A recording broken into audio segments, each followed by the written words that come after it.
예, 오늘 첫 소식은요. 제주에서 벌어진 일입니다. 지난 12일, 그러니까 지난 일요일 날 있었던 일인데요. 한 제주에 있는 숙박업소에서 신혼부부, 그중에 여성이 이 숙박업소 직원에게 폭언을 하며 환불을 요구한 사건이 알려지면서 현재 논란이 거세게 일고 있습니다. 저희 채널A 제작진이 당시 녹취를 입수했는데 먼저 들어보시겠습니다. 저희가 지금 이거 신혼여행인데 저희가 렌트를 아예 안 해서 가는데 남편이 그 결제를 한 게 지금 방금 했는데 뭐 취소가 안 되는 이유가 어떤 걸까요? 일단 무료 취소 시간이 지났어요, 고객님. 그리고 예약되고 나서 저희가 확인 전화 드렸을 때 확인 전화도 다 받으셨잖아요. 그러면 만약에 저희가 여기 숙소를 이제 이용하고 마음에 안 들어가지고 이제 불쾌한 채로 이제 이 여행이 끝나면 숙소 쓰기도 안 좋으실 텐데. 근데 고객님 그거는 그렇게 말씀하시는 건 아닌 것 같아요. 고객님이 일단 예약을 하신 거고 저희가 예약을 해달라고 막 어떻게 압박을 드린 게 아니잖아요. 그러면 일부 취소라도 안 되나요? 저희가 이게 1박이 아니라 2박이잖아요. 그럼 1박 취소만 하는 것도 안 되나요? 이거 저희한테 문의하지 마시고 문의하세요.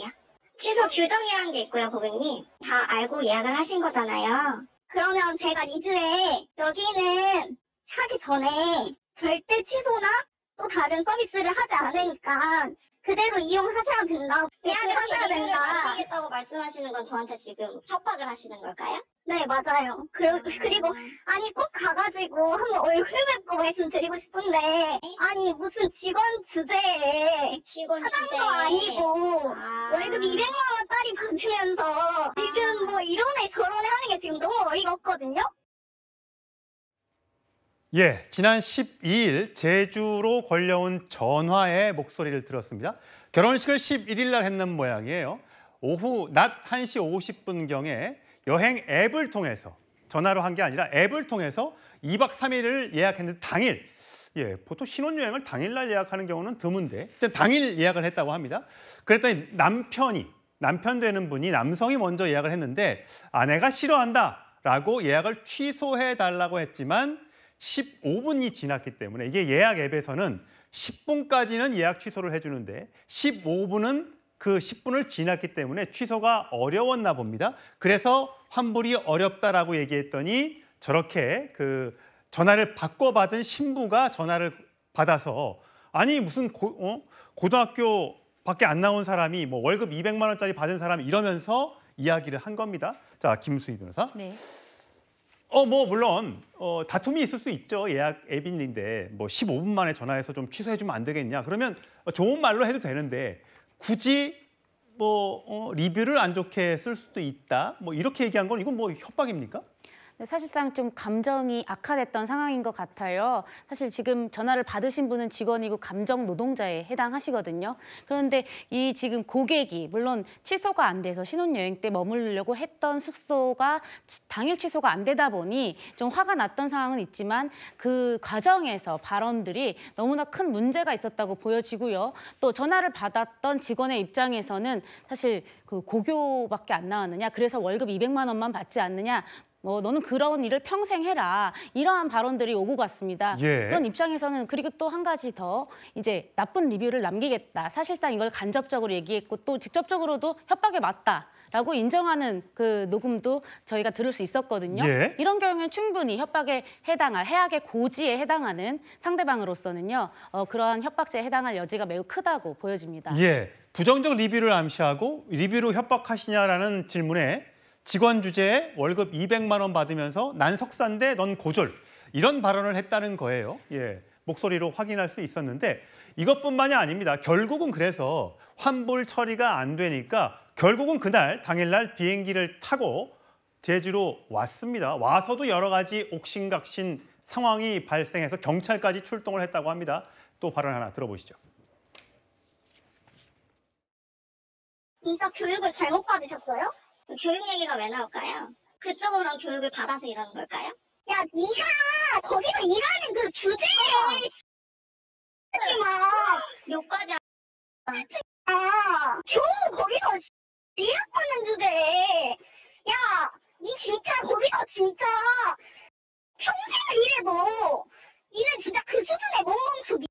뭐 이런 가 있어.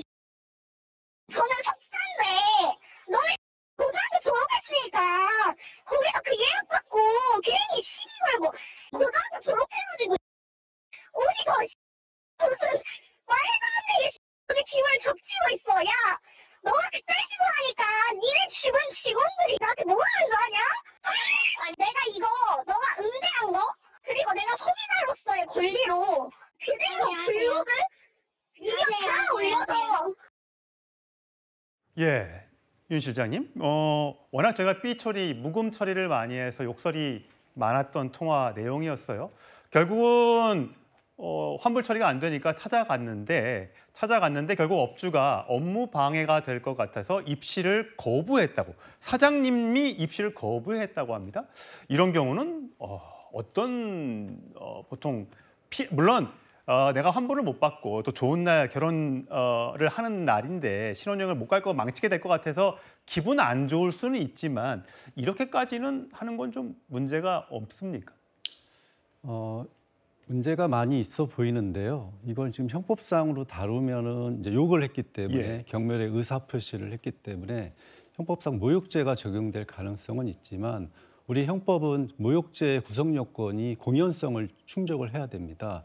근데 지금 단 두 사람만의 대화이기 때문에 공연성은 충족되지 않을 것으로 보입니다. 남들 앞에서 망신을 줘야 되는데 안 했다. 그렇죠. 그래서 독일 같은 경우에는 인격권의 침해로 봐가지고 단둘이 있는 상황도 모욕죄로 처벌을 할 수는 있지만은 우리나라 형법상으로는 모욕죄는 아직까지는 좀 힘들 것으로 파악이 됩니다. 그렇군요. 김수희 변호사. 그럼 모욕죄 말고 다른 법적으로 어떻게 처벌할 수 있는 권한은 있는 겁니까? 지금 사실 저 사업주는 업무방해죄로 지금 저 상대방 그 고객을 이제 고소한 상태입니다. 예. 사실 사업주도 좋게 이제 해결을 하려고 했다고 합니다. 그런데 이 직원 이 녹음을 들어본 이상 절대로 그냥 넘어갈 수 없다. 그리고 당일 이 여성이 내가 사과를 오히려 받겠다고 찾아왔다고. 예, 해요. 저게 이제 제주의 숙박업체 그 여성분이 12일 날 오후에 결국 온 거예요. 근데 입실을 거부당하니까 저기서 또 옥신각신 실랑이가 있었던 모양입니다. 네, 사실 사업주는 이 자리에서 이 직원에게 사과를 하면 예. 취소 처리해주겠다. 환불해주겠다. 네네네, 이렇게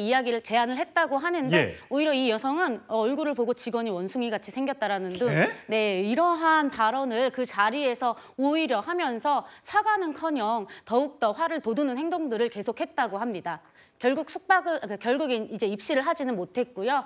사업주는 업무방해죄로 고소를 했습니다. 입실을 못했으면 네. 어떤 숙박을 못했으니까 리뷰를 달 수는 없는 거잖아요. 네, 그래서 이 여성이 사실은 리뷰를 달겠다 이러한 사실을 고지를 했었잖아요. 예. 결국에는 본인의 블로그에 이 업소에 대한 나쁜 평가를 하는 입실을 막았다. 이런 앞뒤 사실관계는 다 자르고요. 예. 본인의 입장에서만 이 입실을 막았다라는 그 업주, 사업소에 대한 나쁜 평가를 자신의 블로그에 상세히 올려서 또 2차 피해를 입혔다고 합니다. 예, 아무래도 업주 입장에서는 부정적인 리뷰나 이런 평가가 달리게 되면 사업하는데 굉장히 지장이 생기겠죠. 굉장히 심적으로 불편했을 것 같은데 그래서 제가 오늘 낮에 이 업체 해당 대표와 통화를 해봤는데 그 남편 결혼하신 분은 굉장히 이번 일에 대해서 미안해하고 사과할 의향이 있는데 아내 되실 분이 그런 마음이 없는 것 같다라고 이야기를 하셨대요. 그래서 이후에 이런 통화가 있었다고 합니다. 들어보시죠. 제가 또 남편분하고 또 통화를 했어요. 남편분도 처음에는 가족 편이라서 죄송하다는 말을 잘 못했는데 다음날 전화가 와서 대표님 정말 죄송합니다. 밤새도록 아내를 설득시켰으나 저만 거꾸로 욕을 먹었습니다. 그래서 저는 이런 여자는 못 살겠습니다 하면서 파혼 준비 중이고 손은 신고도 안 했고 그래서 아예 지금 연락도 안 하고 저번에 얘기했대요. 아버지한테 이 여자는 못 살겠다. 결혼식은 아직 안 했었나 보네요. 네, 혼인신고 안 했답니다. 예, 업체 사장님의 이것도 주장이니까요. 남편분과 통화가 됐는데 결혼을 무효로 하겠다. 내가 아내의 이런 화내는 모습을 처음 봤다라고 이야기했다는 거예요. 저희가 물론 이 여성분, 그 신혼부부에서 이 피해를 입었다고 주장하시는 이 여성분에게도 저희가 통화가 되면 또 저희 하실 얘기가 있으면 그걸 다뤄드리겠습니다. 이건 어쨌든 해당 업체의 주장이니까요. 자, 그렇다면 아까 법적인 피해는 차치하더라도 요즘에 참 리뷰, 별점 이런 걸 통해서 음식점에 대해서도 숙박업소에 대해서도 우리가 평가할 수 있는 길은 여러 가지가 있잖아요. 네. 하지만 사장님들은 그렇지 못해서 오히려 우리가 피해를 당하고 있다. 이렇게 호소하시는 분들이 계시더라고요. 네, 맞습니다. 사실 최근에 이제 다양한 배달 앱이라든지 이런 소비자 리뷰를 남길 수 있는 앱들이 많이 있잖아요. 근데 소비자들은 자유자재로 이런 평가를 남길 수 있는 반면에 사실 업체 사장님들께서는 이러한 억울한 상황이 있었을 때 반대되는 이야기를 하기가 사실 쉽지는 않다고 합니다. 예. 그런데 어떠한 앱에서는 상호 평가가 가능한 앱도 있다고 예. 해요. 이런 것들이 좀 적용이 되면 또 좀 더 소통이 활성화될 거라고 보여지고요. 또 이 공연성, 아까 말씀 주셨지만 공연성이 해당되는 이러한 공공연하게 보여지는 앱에서 평가를 할 때는 상당히 주의하시고, 왜냐하면 범죄가 될 수 있기 때문에 명예훼손이라든지 모욕에 해당할 수 있기 때문에 좀 더 주의하셔야 할 것 같습니다. 예. 조금 전에 말씀드렸다시피 해명할 게 있으면 저희 톱10에게 제보를 주시면 저희가 해명도 꼭 다뤄드리도록 하겠습니다.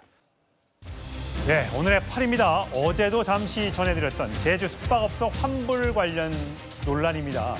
저희 뉴스톱10에서 이 방송이 나간 뒤에 여러 가지 제보, 또 공분을 사는 댓글들이 많이 달렸는데 이 신혼부부 아내로부터 막말을 들은 숙박업소 직원이 지금 정신적 충격이 매우 크다고 합니다. 어떤 내용인지 다시 한번 통화 내용으로 들어보시죠. 야, 네가 거기서 일하는 그 주제에 막 욕까지 겨우 거기서 일하는 주제에 야, 니 진짜 거기서 진짜 평생을 일해도 니는 진짜 그 수준의 몸몸수비 뭐 이런 가 있어. 수준이 보인다, 그죠? 그쵸. 저는 석사인데 너네 고등학교 졸업했으니까 거기서 그 예약 받고 괜히 시비 걸고 야 맨날 예약 받아가지고 스트레스 받으면 소리 시간지 쉴 시간이 없냐? 야 쉴 시간이 없고 돈이 없으면 집에 살아도 있으니 뭐 거기 고등학교 졸업해가지고 어디가 무슨 말도 안 되게 우리 기분 적지고 있어. 야 너가 그때 시도하니까 니네 직원들이 나한테 뭐라 하는 거 아냐? 니 지금 직원들이 나한테 죄송하다고 사과해야 되겠냐? 아니, 거짓말까지 하지 마세요. 왜 거짓말을 그렇게 해요? 와 진짜 이래. 예, 지난 12일 딱 일주일 전에 있었던 일입니다. 제주로 신혼여행을 가는 신혼부부에게 부부가 남편이 먼저 제주에 숙소를 예약했는데 이렇게 아내가 너무 비행기 공항에서 멀다고 취소를 요구합니다. 좀 환불 좀 해줄 수 없을까요? 라고 했더니 이게 약관상 10분이 지나면 15분부터는 이게 환불이 어렵습니다. 당일날 예약했으니까요. 신혼여행을 당일날 예약하는 일도 참 드문 일인데 그랬더니 바꿔달라고 했던 아내분이 저렇게 화가 나서 여러 가지 얘기를 한 거죠.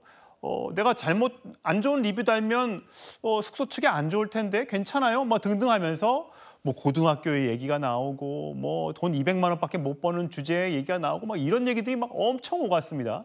요즘에 콜센터 직원이나 뭐 이런 식당에 등등의 감정 노동자라고 불리는 분들이 많은데 이런 일은 이건 모욕죄는 뭐 둘 사이에 있던 일이라고 모욕죄는 또 안 된다면서요? 네, 맞습니다. 보통 이게 모욕죄와 명예훼손죄가 있는데요. 보통 모욕죄와 명예훼손죄의 가장 큰 차이는 뭐냐면요. 모욕죄는 이 사실을 적시하지 않고 그냥 욕설을 하는 경우에 모욕죄에 해당하고요. 명예훼손죄는 이 사실을 적시하는 거예요. 뭐 예를 들어서 너 내일 구속된대. 내가 경찰에 알아봤더니 구속된대. 이렇게 사실을 적시하면 명예훼손죄가 되는 건데요. 이 둘의 가장 공통점은요. 이 공연성이 필요하다는 겁니다. 공연성이라는 것은 다른 사람들이 들을 수 있거나 들었거나 하는 게 필요하다는 건데요. 이 여성은 전화상으로 굉장히 심한 욕설을 하고 있잖아요. 예. 아마도 이 둘 사이의 대화에서는 공연성이 성립하지 않아서 모욕죄가 성립하지 않는다라는 법의 맹점을 알고 있었던 것 같습니다. 예, 저게 사실 그냥 욕설이 아니라 거의 뭐 인격 살인 정도의 수준의 대화 맞습니다. 아니었습니까? 네. 저게 만약에 저렇게 해서 명예훼손이나 이런 거로 만약에 변호사님한테 의뢰가 간다. 네. 이건 어떻게 변호해야 되는 거예요? 이거는 사실 우리나라 형법상으로 현재 이 전화상의 대화로서는 이 부분에 대해서 처벌하기는 어렵습니다. 하지만 전화 중에요. 이 협박 부분이 있거든요. 너 나쁜 리뷰를 받으면 어떻게 할 거냐. 이 부분에 대해서 이제 형사상으로 협박까지 성립하느냐는 요 한마디 문장 있잖아요. 예를 들어서 네가 나쁜 리뷰를 남길 거다라고 하면 협박이 성립되기 어려울 수도 있지만 전반적으로 넓게 보면 굉장히 욕설이 심하잖아요. 그 자체는 모욕죄는 성립하지 않을 수 있지만 협박죄가 성립하는 요소가 될 수 있습니다. 따라서 이렇게 심한 욕설에다가 내가 나쁜 리뷰 남기면 너 어떡할 거야는 합쳐지면 협박죄로 고소도 가능한 사안으로 보이기는 합니다. 예, 만약에 여러 사람이 있어요. 저 여성분이 네. 결국은 환불을 안 해주니까 숙박업소에 갔어요. 그랬더니 숙박업소 주인이 네. 또 아무래도 영업방해가 될 수 있다. 와서 또 행패를 부릴 수 있으니까 못 들어오게 했다는 거예요. 근데 그랬더니 저 앞에서 저기 다시 가서 저 여성분을 저희가 화면 모자이크 처리했는데 넣어달라 했더니 안 된다라고 해서 옥신각신하면서 뭐 원숭이처럼 생긴 여자가 뭐 등등의 얘기가 있었다는 거예요. 네. 그럼 저기에는 몇 명의 사람들이 더 있을 수 있잖아요. 그럼 맞아요. 그거는 모욕죄는 안 됩니까? 모욕죄가 됩니다. 저기서는 이제 모욕죄가 되는데요. 근데 저 상황에서 여자가 욕설을 했는지가 중요한데요. 저 상황에서 원숭이처럼 생겼다라는 말을 하거든요. 이거는 사실 적시가 있느냐의 여부는 따져봐야겠지만 모욕죄 내지 명예훼손죄가 성립하는데 이것은 누가 들었어야 하는 건 아니고요. 들을 가능성이 있는 상태, 전파 가능성만 있으면 공연성이 성립하기 때문에 이 모욕죄가 성립합니다. 나아가서 이 모욕죄가 1대1 대화에서는 성립하지 않는다는 것을 알고 아동에게 욕설을 하는 경우가 있는데요. 아동은 1대1 전화상으로 욕설을 하더라도 이 정신적 학대에 해당하기 때문에 아동 학대로 처벌됩니다. 그렇군요. 숙박업소 어제 대표와 제가 통화를 해봤는데 사과를 하면 환불도 해주고 조용히 넘어가려고 했었는데 저렇게 방문을 해서 또 행패를 부렸다. 그래서 법적으로 대응하겠다라고 이야기를 했습니다. 들어보시죠. 저희가 업무방해죄로 신고를 했어요. 신고를 하니까 경찰관이 왔고 조사를 받던 중에 우리 경찰한테 얘기했죠. 저희는 이런 무서운 고객 입치를 못하게 하겠다. 우리 직원이 너무 지금 상처를 받았는데 그 말투가 너무 심한 거 아니냐고 그렇게 배웠냐고 문제가 있다면 어떤 그 문제에 대해서만 얘기하면 되지 왜 고등학교를 나왔느냐 뭐 돈은 뭐 200만 원밖에 못 버는 주제에 뭐 이런 얘기를 왜 하시냐고. 그 직원분들 많이 놀라셨을 것 같아요. 정말 일도 잘하고 차분하고 정말 착한 사람 있잖아요. 우리가 봐도 덕없이 사는 사람들 정말 그런 분인데 정말 많아요. 다른 식당이라든지 렌트카라든지 뭐 관광지라든지 어떤 꼬투리를 잡아서 협박하고 리뷰 올릴 테니까 환불해달라. 예, 어쨌든 지금 저 가해자로 지목된 여성의 이야기도 해드려야 될 테니까 숙박업소에 무조건 취소해달라가 아니라 취소 가능할까요?라고 문의를 했다. 그런데 직원이 먼저 대뜸 이거 어렵습니다라고 한 게 아니라 내가 예약한 것도 아닌데 왜 저한테 취소 요청하세요? 라고 얘기했다고 주장을 하고 있습니다.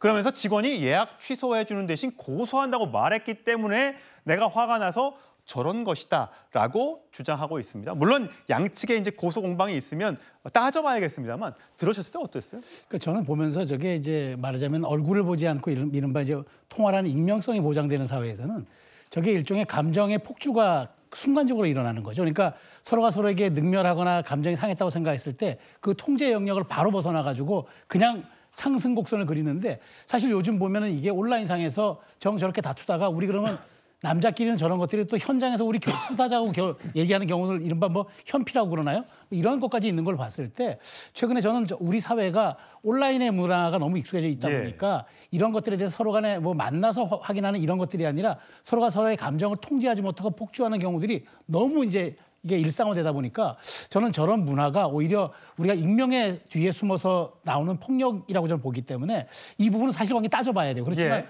어찌됐건 많은 유사 사례들이 벌어질 그런 정황들이 많아서 이 부분은 우리가 조금 사회가 좀 들여다봐야 할 지점이라고 봅니다. 예, 문 변호사님. 어제 제가 저 업체 대표하고 통화를 해보니까 그렇더라고요.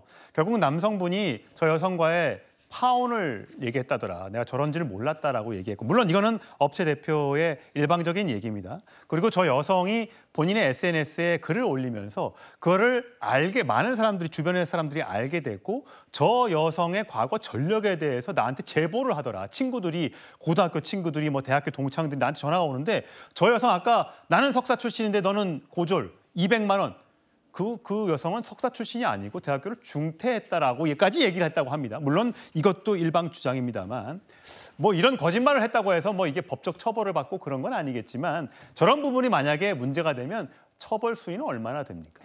이거 처벌 수위가 사실은 되게 강할 것으로 보이지는 않습니다. 이런 사안에서 실형이 선고될 것으로 보이지는 않지만요. 이 적어도 집행유예 정도는 선고될 수 있을 것으로 보입니다.